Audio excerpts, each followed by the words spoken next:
everyone, and welcome to the playoff edition of Pickswise Playbook. I am your host, Chris Rose, joined, as always, by Jared Smith and the former NFL offensive lineman Ross Tucker.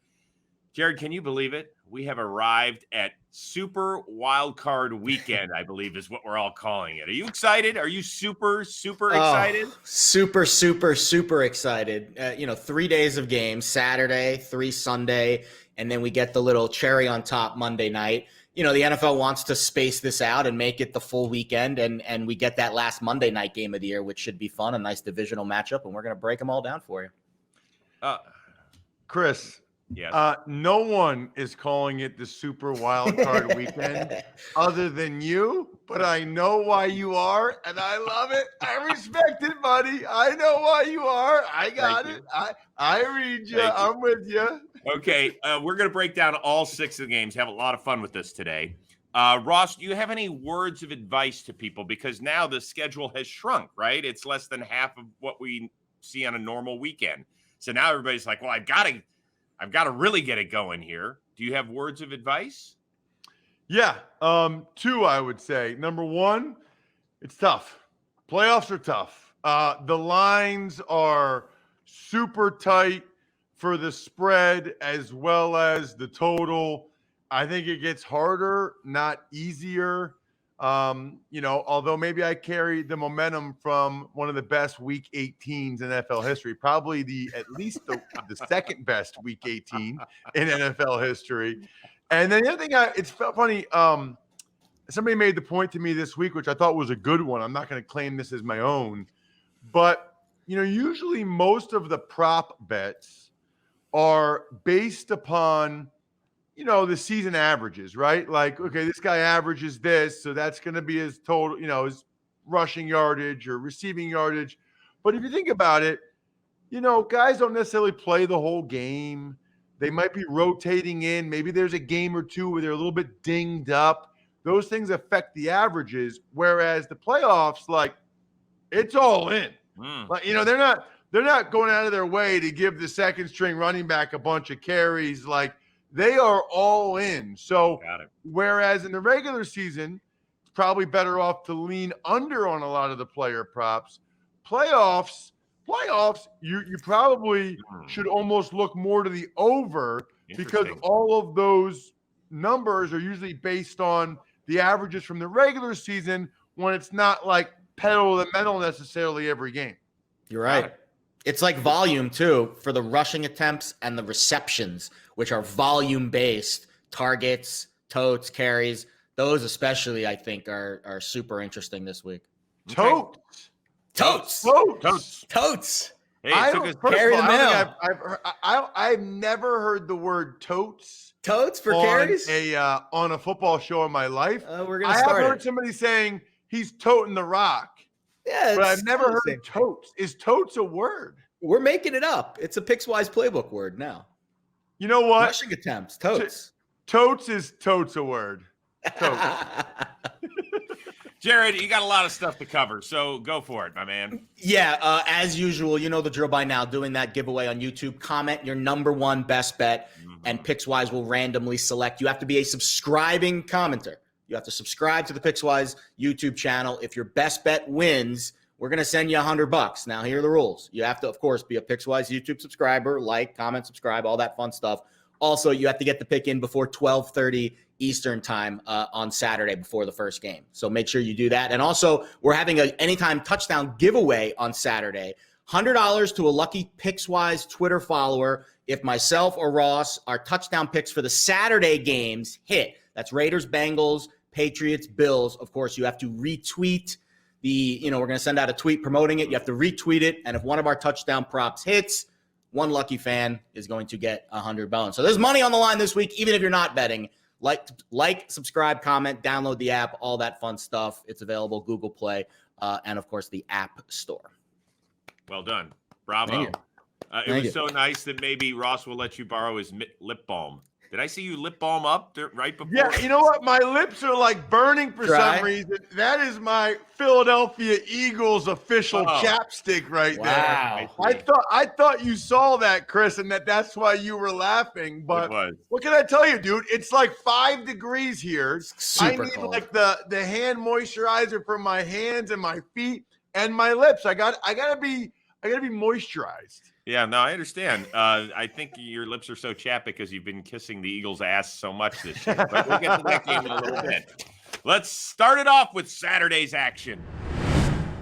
And, of course, Ross Tucker was in attendance to check out the Raiders as they played the 272nd and final regular season game of the 2021 season. They will also now kick off the playoffs in style on the road against Cincinnati. Now, this is one of 5 rematches that we will have this weekend. Back in Week 11, Cincinnati won 32-13. But you have to remember, it was 16-13 with 5 and change to go, and then the Bengals erupted for the last 16 points of the game. So it was very close for 55 minutes, and then the Bengals just totally waxed them here. So, Jared, what do you got? Yeah, I mean, these are 2 teams that haven't won a playoff game in a while. The Bengals have the longest playoff drought of any team in the NFL, for their last 8. Most of the players on this team, including the quarterback, Joe Burrow, weren't even alive the last time the Bengals won a playoff game. Same thing for the Raiders. They haven't won one since 2002. They've only made it once since that Super Bowl run in 2003. So it's certainly been a drought for both teams. When I look at the Bengals this year, I like the steady improvement of their offense. First half of the year, 18th in EPA per play. Back half of the season, 6th. They are getting better as the season has gone on. The Raiders' defense has kind of been this Jekyll and Hyde this year. They've been great against the run, especially the second half, not great against the pass. In fact, overall, they're a bottom 5 defense in passing success rate over the back half of the season. That's good news for Joe Burrow. That's good news for this Bengals offense that kind of got a break last week. And the question I have, and maybe Ross can kind of answer this a little bit, it's been an emotional roller coaster for this Raiders team. Obviously, what happened midseason with Gruden and then Ruggs and then Arnett and then the back half of the year having to win 4 games in a row just to get into the playoffs. Short week, go from Sunday night to Saturday. Is there a chance that there's a little bit of an emotional letdown? Because I know it's hard to call any playoff game a letdown, but they've been so locked in for so long. Can they keep that level against the Bengals team that is very athletic, especially up front? They're going to be missing a key defensive lineman. I get the feeling that the Bengals might have the edge physically in this game. And mentally, if the Raiders do let down even just a little bit, I think Cincinnati can take advantage of that as well. Yeah, honestly, I think this is an all-time bad spot for the Raiders. I was there Sunday night. As Chris mentioned, that was epic. I mean, I don't know. How many regular season games have ever been better than that? I mean, when you consider the stakes and Herbert's 7 4th downs of like 4th and 8 or more or something crazy, and just the whole Steelers fan intrigue. Maybe it was even more for me because I live in central Pennsylvania. A bunch of my friends around here are Steelers fans. And I just kept texting him like, oh, no, uh-oh. It was amazing. I was like, oh, you're good. They're up by 12. Oh, 15 might be bad. Uh-oh, they're going to go for 2 here. It was amazing. I like taunting. I've discovered the older I get, the more I like taunting fans. I haven't learned that at all this year working with you. No, it's a blast. It is a blast. So, no, but in all sincerity, dude, they played the full 70 minutes. Yeah. That was an emotional roller coaster. Meanwhile, the Bengals played like nobody. Nothing. Okay. Nobody. At Cleveland. So you've got a team that has the least possible amount of rest in the Raiders and the craziest of emotions against a Bengals team that was the exact opposite. They rested everybody to get ready for this. This will be like if the Raiders win, the whole rest argument we need to have a strong look at. I think not only do I like the Bengals, I kind of like the over in the sense I just think the Raiders defense is going to be exhausted. I mean, exhausted. And last we saw them, Justin Herbert was kind of lighting them up only on 4th downs. I kept trying to ask if we could fast forward the game to 4th down. They don't allow you to do that. I still do think, though, I kind of like the over, kind of like the Bengals laying the points. I think it's a tough spot for the Raiders. I think the only way the Raiders actually win this game is if they get 3 or 4 turnovers here. I mean, the one thing they do Yeah. great, they get to the passer. And no quarterback was sacked more this year than Joe Burrow. And so Good we point. know that those defensive ends and Ngakoue and Crosby can really get to the passer. So we'll see that. But to me, that's about it. I mean, Cincinnati is riding a great wave. They're kind of a sexy pick, to be honest, to make it all the way to LA, and they could just find themselves there. They win this one. They're the 4 seed. They Go might to have Tennessee. To go to Tennessee the following week. Like, okay, great. And Joe Burrow, I'm buying stock in that guy yesterday. He's just awesome. By the way, remember how Montana was Joe Cool? Yes, it's exactly. I feel like Joe Burrow's nickname should be, and I don't mean this as a negative, Joe Cocky. Like, I don't mean that as a negative. I think it's a big reason why he's so good. People are like, oh, that guy's arrogant, that guy's cocky. You know what the mindset has to be to get to that level? 100%. Like, you have to think you're better than everybody else, Yeah. or you're dead. Yeah. Okay. So, speaking of Joe Burrow, last time he faced the Raiders this year, he threw for less than 150 yards. But then again, we saw what he did the last 2 times that he played in the regular season. More than 500 yards in one game, more than 400 yards in the next. Jared, is he going to be closer to that or to what we saw against the Raiders when it comes to passing yards? So that game was unique in the sense that it was really tight, as you mentioned, to the fourth quarter. And I think because of at least the numbers that I'm looking at, back half of the year, again, the Raiders are a bottom 5 team against the pass and drop back success rate. Their passing efficiency rate has dipped throughout the season. And I'm looking at a number here of 270.5.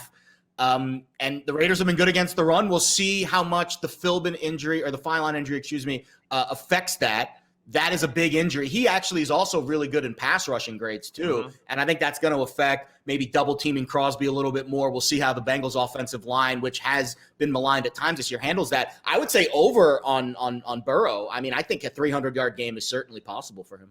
Okay. Ross, very quickly on Hunter Renfrow. Sometimes he gets a lot of catches, but not a ton of yards. So what do you think in terms of receiving yards? Yeah, his number is at 54.5. I'm going to lean over because I think the Bengals are going to win the game. And so I think in the fourth quarter, Derek Carr is going to be chucking it all over the place and checking the ball down. That's Hunter Renfrow. So he might hit the over with some garbage time yardage late in the game. Okay, and then finally, Josh Jacobs, Jared, if the Raiders have any chance, they're going to have to ride him. And he's actually been really good the last 4 or 5 games. Really good. He had 132 and a touch against the Chargers, 26 carries. It's been the volume for him that's been impressive. His number right now sitting at 64.5. When I looked at the Bengals defense, first half of the season, they were a top 5 team in success rate against the run. Back half of the year, bottom 5. So I think there's going to be opportunities for him. Now, the problem, as Ross said, game script. If game script dictates that the Bengals are in front, then the Raiders might abandon the run. And I think the number at 64.5 is kind of baiting you to the over here. This is probably a pass for me, but I would lean under just because of where the game script could flow here with the Bengals getting off to an early lead. All right, guys, somebody's scoring. Hopefully a bunch of guys are scoring on Saturday in this game. Let's make some picks, Ross. Yeah, my first pick is going to be on the Raiders side, and it's the aforementioned Hunter Renfrow. He's at plus 175 right now. The guy, that really is who Carr looks for when they get down near the goal line in the red area. I don't know how he does some of the things he does. I don't know how you're supposed to cover him with some of the routes he runs. I feel bad for the corners. His change of direction is really just so unbelievable in and out of his routes. I love Hunter Renfrow plus 175. Yeah, he's a magician. So the Raiders, again, the drop back success rate has been kind of where I've gravitated on this handicap all year. I mean, all day. And I think that means Jamar Chase, first playoff game, they will be looking for him. Fair number too. It's basically a coin flip. Don't forget, if one of these picks hit, free subscribe or a free Pickswise retweeter will get a free 100 bones. So Don't forget, we're gonna tweet this out. I'm not sure when, probably Friday, but somewhere in that time period before Saturday. Retweet it. Hopefully, one of our guys finds the end zone so you can get a free $100. Awesome. All right, let's move on to the nightcap. For the third time this year, the Patriots and Bills will tango. The first time was up in Buffalo, week 13, 14-10 Pats, where Mac Jones, I don't think he actually threw a forward pass. I think everything went, I'm kidding. He threw 3. And then a couple weeks later, the Bills took care of business in Foxborough. Josh Allen, a monster game that day in a 33-21 win. I got to be honest with you, Ross, the Bills did not look great last week against the Jets. They did not look great the previous week against the Falcons. Bill Belichick is going to look at those two games and he's going to say, what did those two teams do against Josh Allen that I didn't do earlier in the year? Does that scare you if you're on Buffalo? Yes, for sure. So does the weather. I'm going to be there. I'll be in the booth calling it on the radio for Westwood One. Thank goodness I'm in the booth. Steve Tasker's on the sideline. He's used to it. He's used to it. He's been there before.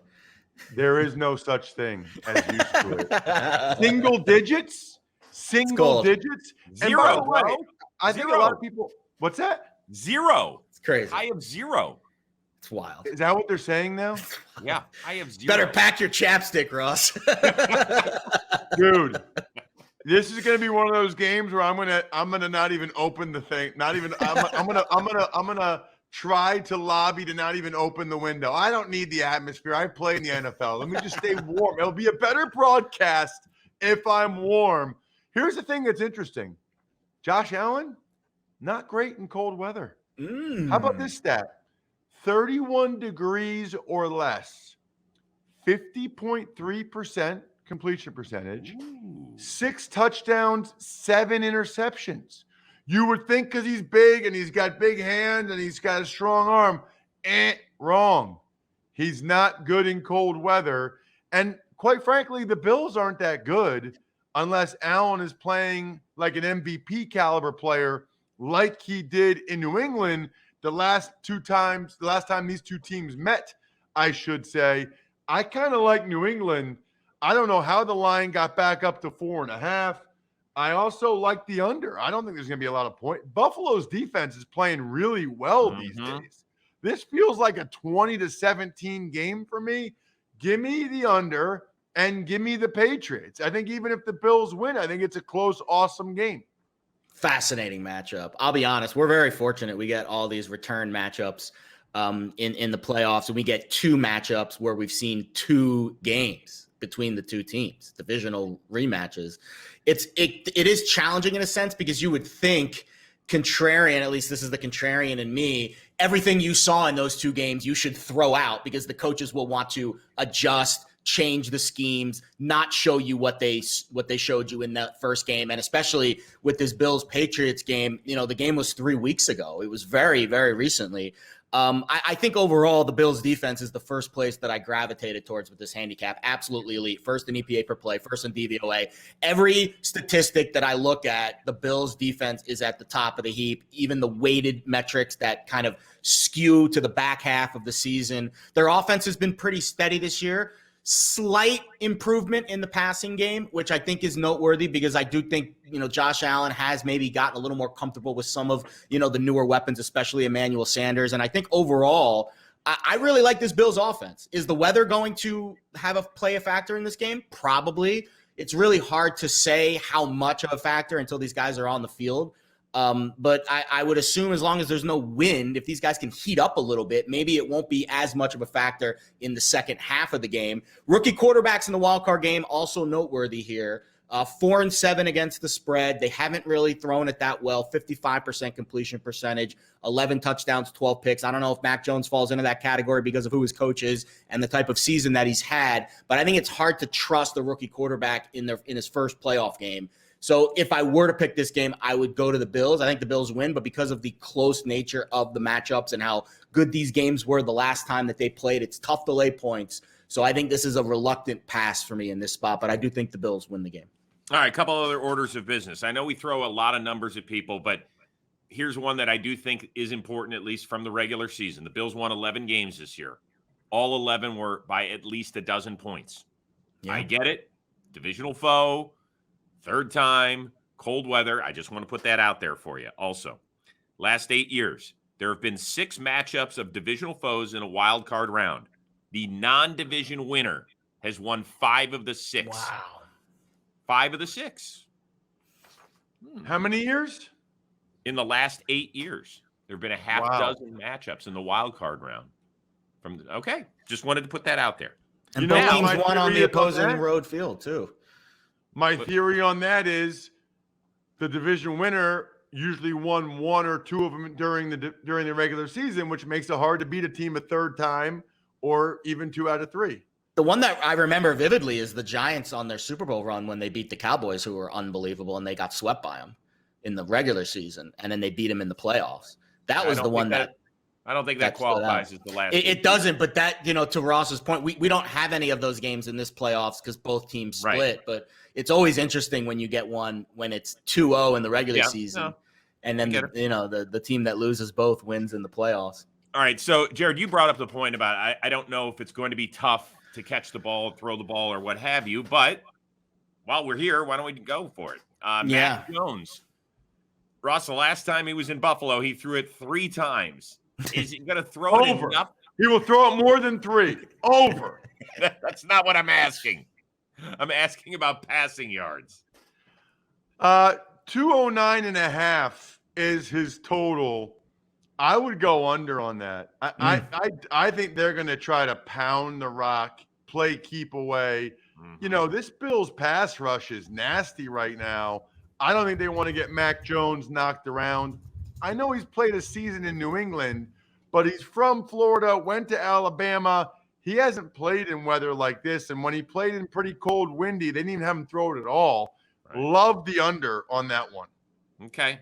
Stephon Diggs. Interesting. He's had a few big games. Not a, scream at the top of your lungs type season, Jared, when it comes to receiving yards. No, his receptions prop was really nice for us in that incentives target we had last week. His number this week in the yards category is 66.5. I think game script will dictate this one a little bit more than anything else. But even if the Bills are ahead and they aren't supposed to be throwing it that much, they prefer to throw it. And I think they have a lot of quick game screens and the quick routes that are basically like extensions of the running game. And again, when you talk about the cold weather, I saw this week Stephon said that he played in the coldest game ever, which was that Vikings outdoor playoff game a few years ago.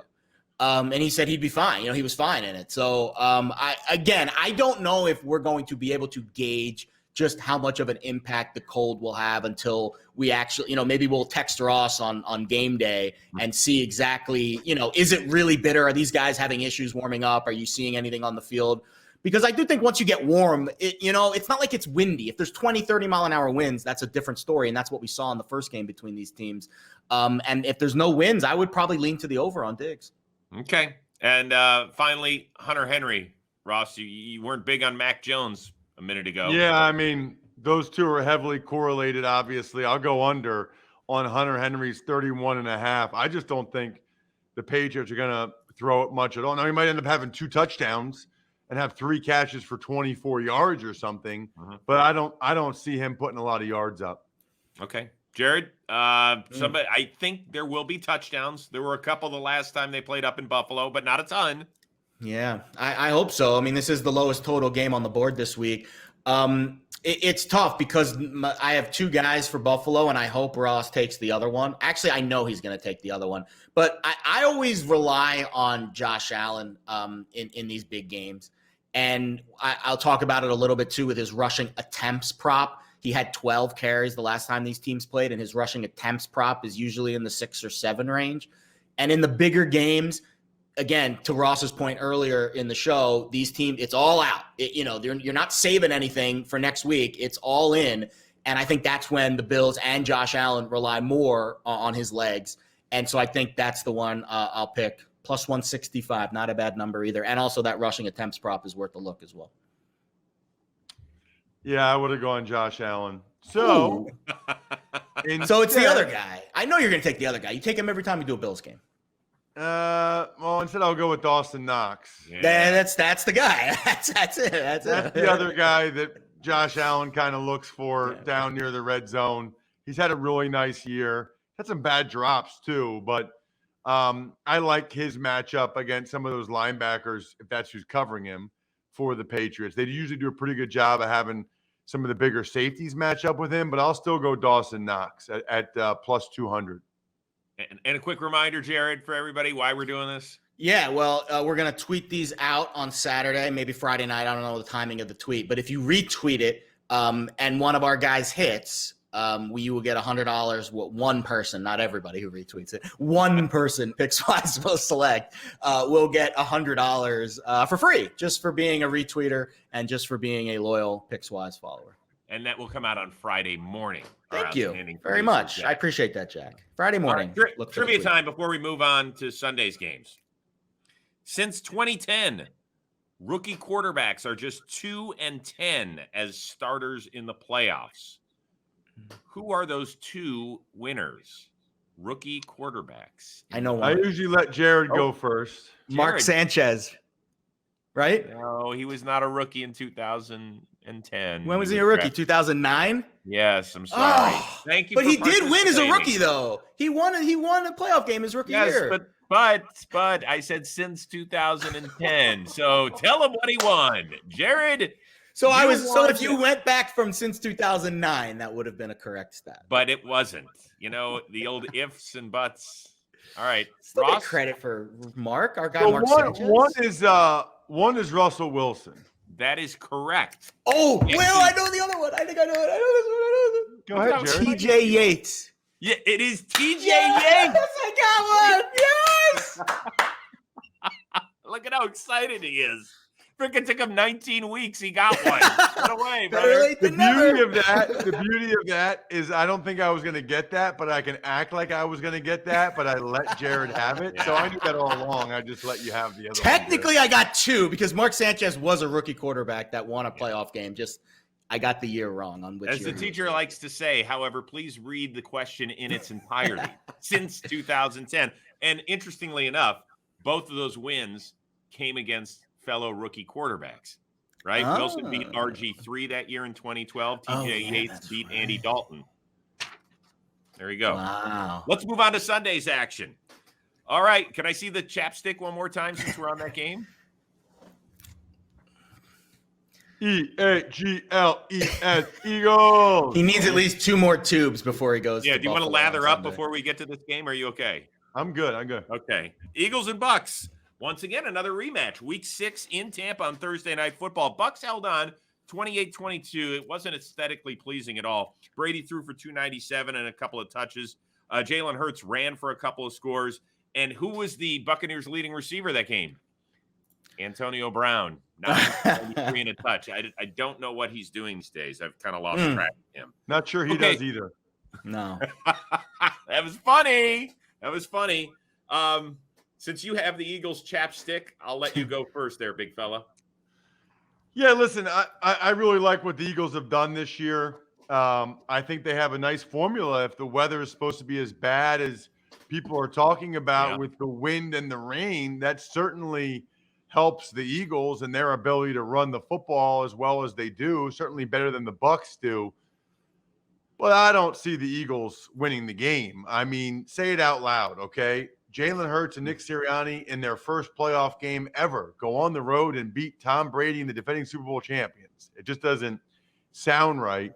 I'd probably lean to the Eagles getting the 8.5 and thinking, especially with the bad weather, they can keep it close. Anytime weather is a factor, you should look at the under. It's already come down quite a bit since the weather tweets and weather reports have come out, but still something to look at. I think the Bucks are going to win the game. I like the Bucks as a teaser leg. However, as I will reiterate later, I don't really have another teaser leg I really like.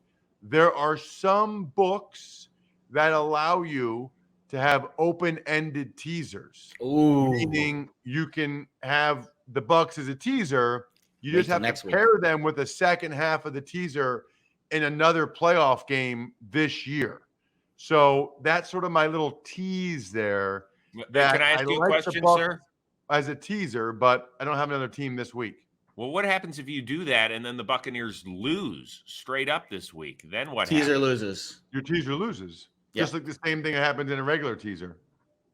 all that it's doing, and there are not a lot of books that offer this. Trust me, I've looked. You're just giving yourself a lot of flexibility with what you want to tease with, because you could, theoretically wait till the Super Bowl if you wanted to, and you can even do some books will let you do a basketball game if you want to tease, which I wouldn't recommend. But it's a very I think it's gonna explode. Yeah, right. It's if you can find a sports book that does it, I think it's a really good strategy. But how ironic is it that the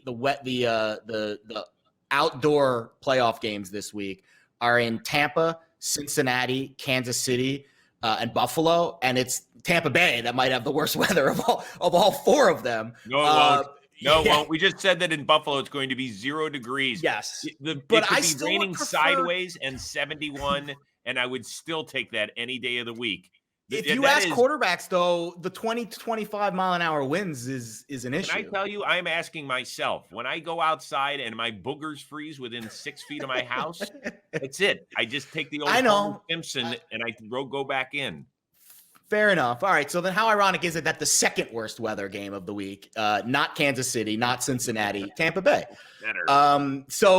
When you look at this Eagles team, they're balanced. And that's been the biggest thing that jumped off the page to me when I looked at some of the back half, those weighted analytics, how well you played in the first half of the year, how did you respond, and how did you improve, or how did you get worse?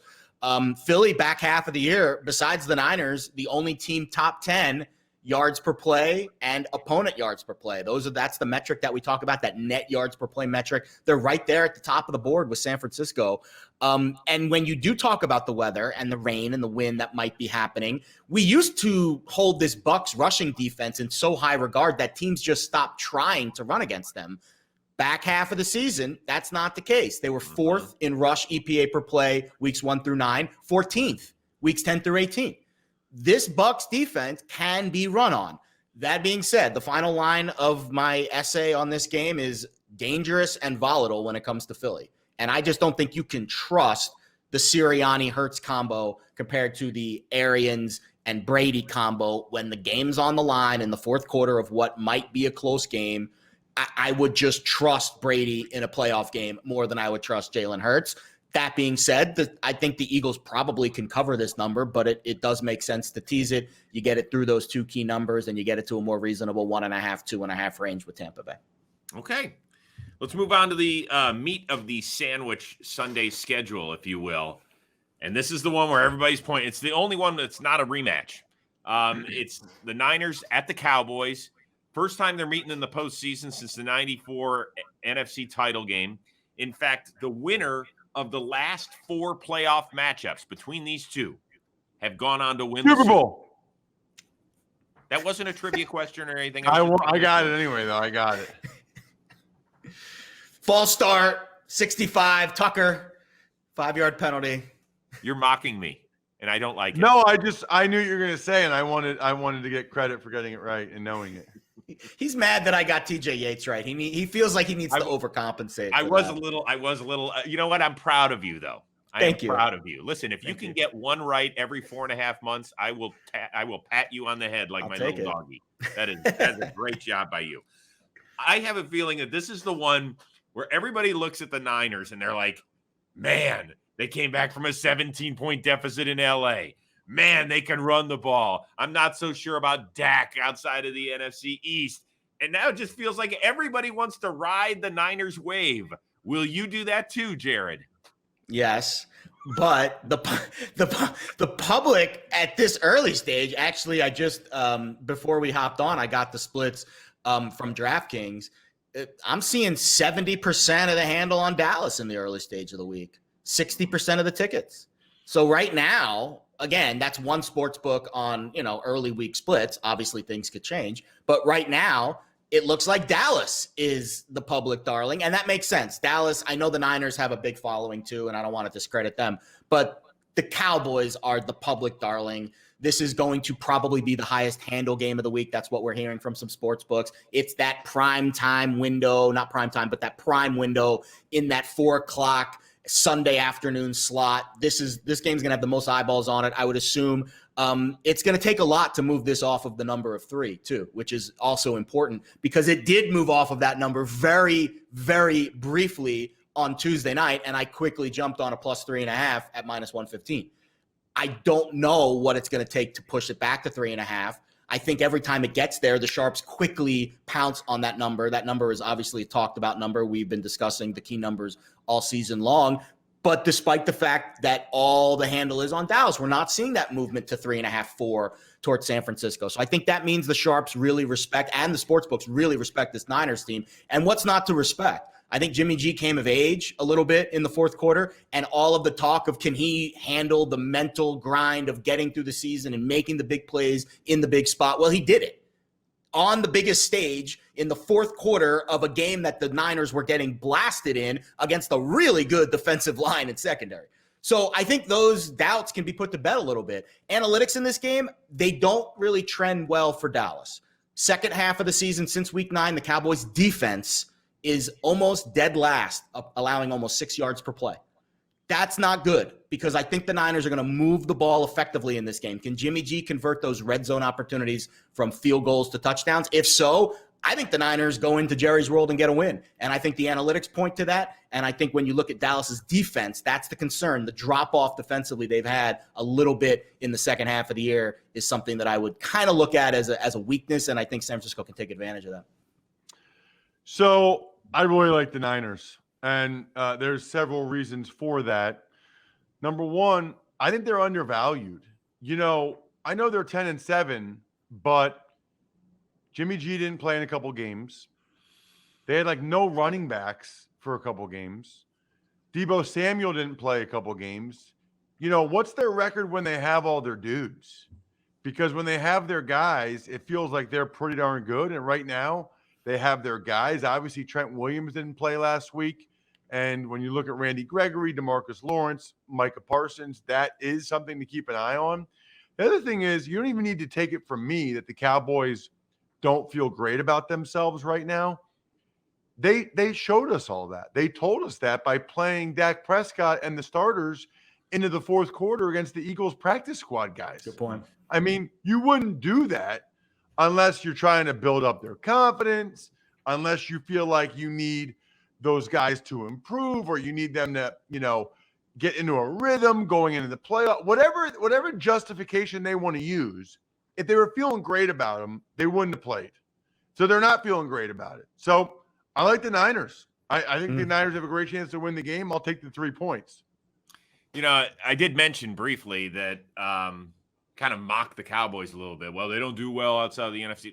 That's kind of a fact. They went 6-0 in the division, and they scored 40 points a game in the division. And outside of it, they were barely a 500 team. They were 6-5, and they averaged 26 points per game. They are a very different team when they don't play somebody from the NFC East. Yeah. So it'll be very, very interesting.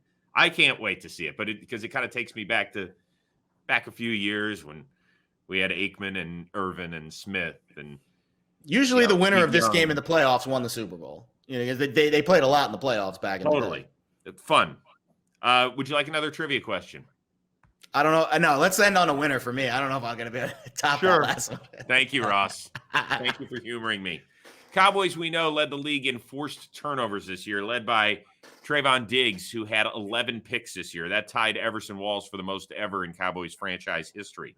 It was also the most in the NFL since whom had how many? Oh, no chance. I've seen this like a million times. I'm not even going to dignify a guess. So you like Everson Walls, 1981. Well, so that's what I just said. I said he had the most since he tied for the Before franchise. Before that, it was like it wasn't. It was like Dick Night Train Lane. No, it wasn't. That was the interceptions one, right? No, it was not. 1980. Let's see. He went to what's the stat again? What's the question? Most interceptions since a certain guy. I don't know. If it's a guy that was around before I was born, I don't think. Okay, but you gotta give me a hint, Chris. University of Texas, I believe. paired with a Hall of Fame corner, not that year, but a couple of years later when they won a Super Bowl. Darryl Green? I don't know. That's a good guess, but no. Oh, I'll take Darryl that. Green wasn't in the league yet. I don't know. Just tell me. Lester Hayes had 13 sure. in 1980. Wow. I thought Lester Hayes played like in the like a lot longer than that. He started late 70s, and then 1980, he had a huge year. 13. Yeah, evidently. 13. That's a lot. Okay, sorry. I didn't do my job there. All right, let's move on to the nightcap on Sunday. I don't know how this is the nightcap, but it is. Steelers and Chiefs, rematch of Week 16, where the Chiefs were up 30-0 at one point, finished winning 36-10. Mahomes 258 and 3 scores. I think a lot of us are trying to figure out how the hell the Steelers actually made it into the playoffs. And it almost feels like this could be a bye week for Kansas City, but they do have to go out and do their job. And there is a certain number attached to it. So, Ross Tucker, what do you got? Yeah, I mean, the thing, I have a tremendous amount of respect for the Steelers organization. They never wave the white flag. They never give in. I think they were underdogs in like their last 5 games maybe, and they maybe won 3 of them. It's really impressive. I think that I would probably lean to Pittsburgh. I think they're going to be able to keep this closer than other people think. That's a lot of points. And I think Cam Hayward, TJ Watt, even Ben. I mean, if the Steelers came up with one other play, because the shallow cross to Deontay Johnson every play might be a giveaway at some point. I mean, just one other play in the playbook, maybe. I don't know. This is a tough one, man. That's too many points for me to lay. Let's put it that way. Kansas City has not been great the last 2 games, so I could only lean at getting the points with the Steelers. Ready for a little sports betting trivia, which is, I know you're all favorite. So since 2000, this is one of now 9. There was 8 prior NFL playoff games with a spread of 12 or more. The favorite's 4-4 against the number in those games.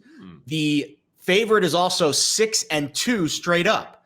Can either of you name the 2 straight up losses by a favorite of 12 or more in an NFL playoff game? They were pretty big games. So this is since 2000. There's only been 2. Well, Patriots Super Bowl 36. By 12 points or more. Yep. Patriots Super Bowl 36. Yep.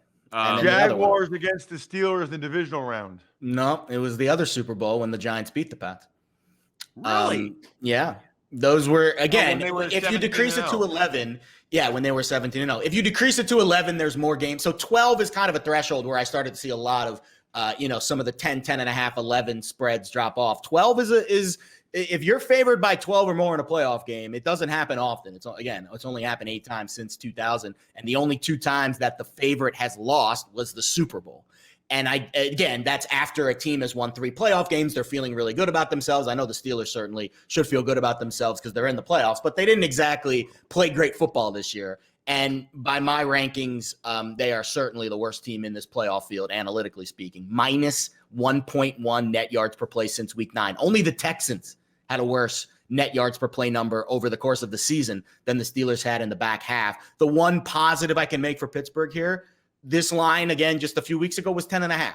What's really changed in the last few weeks? Not a whole lot. So you're getting maybe a point or 2 of added value to the Steelers. You're paying a Mahomes tax, let's call it. But when you look at the Chiefs' numbers defensively, especially, I know they've played better, but they're still 25th in opponent yards per play since week 9. They're still 28th in rushing success rate since week 9. They can be run on, and you have Najee Harris, who we'll see what his elbow injury looks like. I know that was a concern. He came back late in that game against the Ravens, so hopefully he's okay. But we'll keep an eye on the injury front this week. And I think when you look at the Steelers' offense that hasn't been good numbers-wise, they should have slight success against the Chiefs, who, again, that's the weakness of their game. The question is, can Patrick Mahomes just outscore the Steelers' defense? And can the offensive line, which is really good, hold up against that Steelers pass rush? I would lean yes, but I think this number is too big for me to bet Kansas City. But I am definitely on the side of Kansas City winning this game. By the way, Big Ben has lost his last 3 playoff games. His last victory, however, came where? In the Super Bowl? No. Kansas City? Oh. Yeah. Yeah. That low I don't scoring remember that game. one. Yeah. Yeah. Yeah, he's won Super Bowl. He's won playoff games since the Super Bowl. That was a bad guess. That's okay. I'm not going to hold it against you. Yeah, you will. Let's get to Monday action. Monday playoff action. This will be fun. Dun, dun, dun, dun. The Rams and the Cardinals, each team won in the other team's yard. Week 4, Arizona came out to Los Angeles and put a whooping on the Rams, 37-20. That's a game where they ran for more than 200 yards. It is a very, very different Cardinals team, though. No D-Hop. He was ruled out earlier this week. I am worried about James Conner. He came back last week. He injured his ribs. Who knows what that means? And I think him having a monstrous day is the only way that they can pull off the upset here. Ross? Yeah, honestly, I'm kind of leaning Arizona, getting the 3.5 points. I think it's a toss-up game. The Cardinals why are do you much think better. that? What's that? Why? I'm shocked by that. Why? I can tell.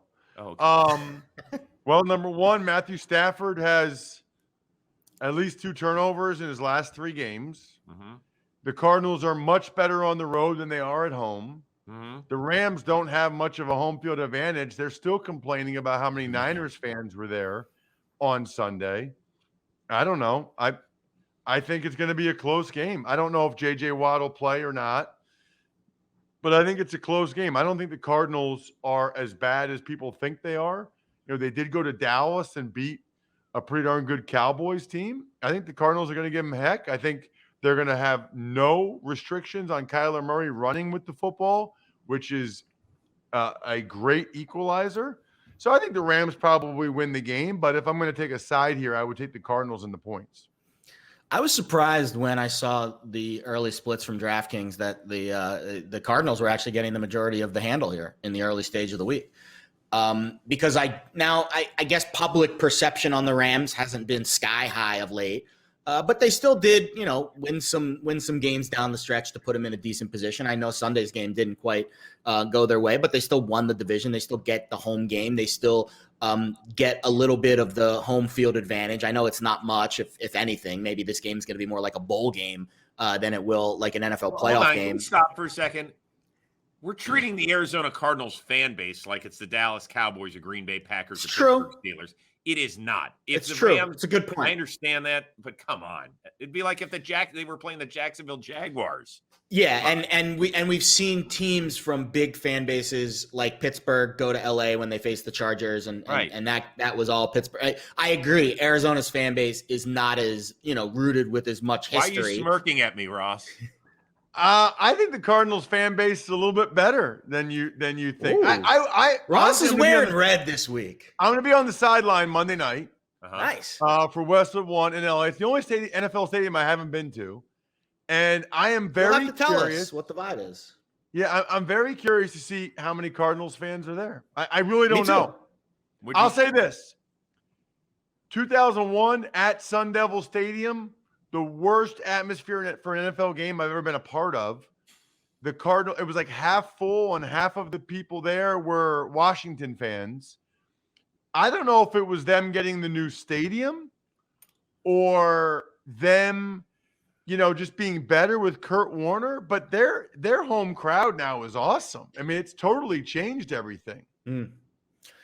Good nugget too. Thank you, Jack. J.J. Watt did not practice Wednesday, and limited on Thursday. So we'll see. We'll be a limited participant on Thursday. And it is a Monday game, so he gets the additional extra 24 to 36 hours, whatever it is. I don't think it matters if he plays, frankly. It doesn't change my mind on this game whether he plays or not. Obviously, he could have an impact on the game.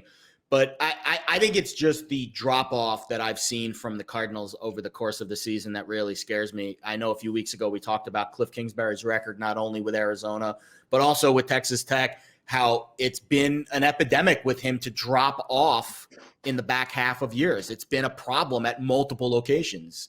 And I don't know if it's the scheme or if it's preparation. I don't know. I'm not there. But I will say this. The numbers this year, first half to second half, they've gone from a top-ranked offense and all those metrics we like to talk about to now middle of the pack, 15th, back half of the season. The Rams have dropped off too offensively. I see 3rd to 12th in their EPA per play numbers, first half to second half.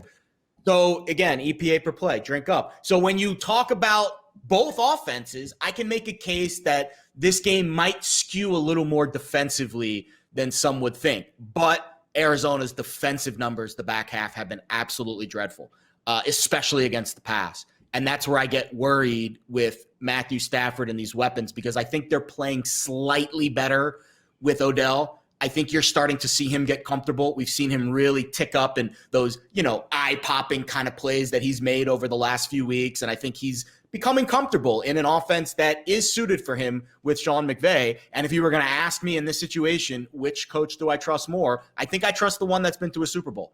And I think I trust him over Cliff Kingsbury, who, again, is coaching in his first playoff game, and Kyler Murray, who was playing in his first playoff game. So I think that is where I would lean here. The 3.5 number scares me. It might get to 3, probably won't.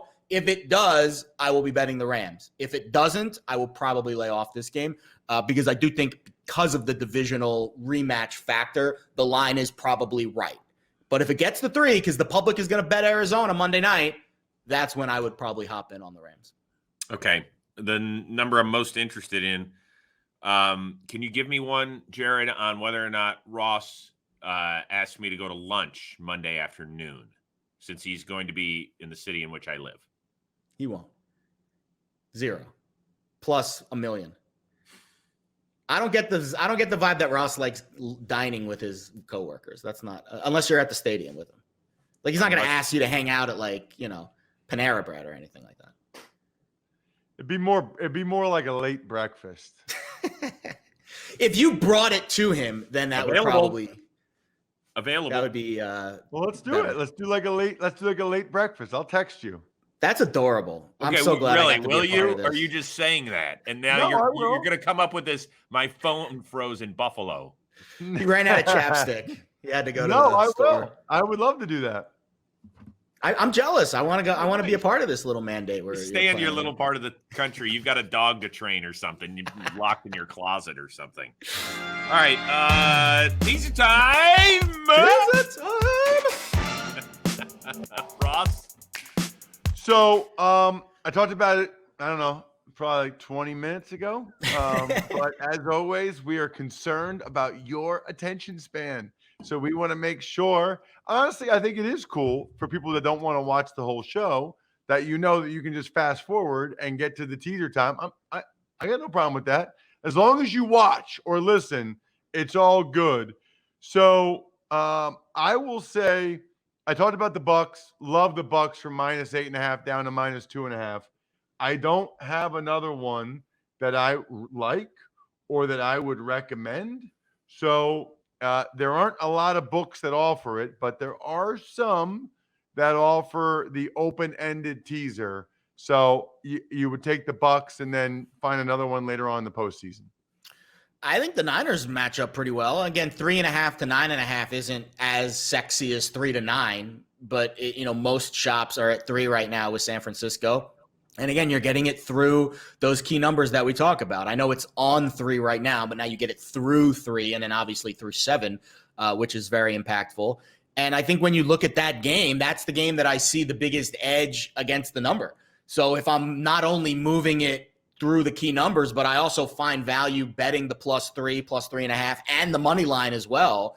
I will be very upset if the Cowboys come out and play their best game of the year and blow out San Francisco. I will be looking very foolish because I do think it is Bucks and Niners on the teaser leg for me this week. And before we get out of here, let's take a look into our crystal ball as far as Super Bowl 56. Which team are you riding with, Jared Smith? I mapped this out last night. So my final 4 is Packers, Rams, and Chiefs, Titans. And I'm going to take Packers over Chiefs in the Super Bowl. I know it's a chalky pick, but I think those are the 2 best teams. And you can get that actually Packers over Chiefs exact at 12-1 I saw on FanDuel. So have fun with that one. Totally agree. Feel pretty confident about it, to be honest with you. All four teams? Those four teams? No. But Packers and Chiefs. Yeah. Yeah, that's the biggie. I mean, anything can happen because the seeding, if one team wins, then the seeding gets weird and the matchups get all permutated out of control. But the Packers and Chiefs, I think I've been feeling pretty confident. So you got Packers, Rams. Yeah. Which means you think the Niners are beating the Niners are beating the Cowboys, and then the Niners would lose to the Packers. And yeah, that's exactly how I'm thinking. Okay. I have Packers over Niners, Rams over Bucks, which is going to be a really fun game. I hope we get that one because we already had one of those. Titans over Bengals, Chiefs over Bills. That's my divisional. Yeah, to me, it's Chiefs and Packers, and I don't want to say I'd be surprised if it's not that, but I don't see it happening other matchups. I think it's going to be the Chiefs and the Packers. I will just say this. At the beginning of the year, I said make an interesting push for the Tennessee Titans right after that Wentz news broke. Sure.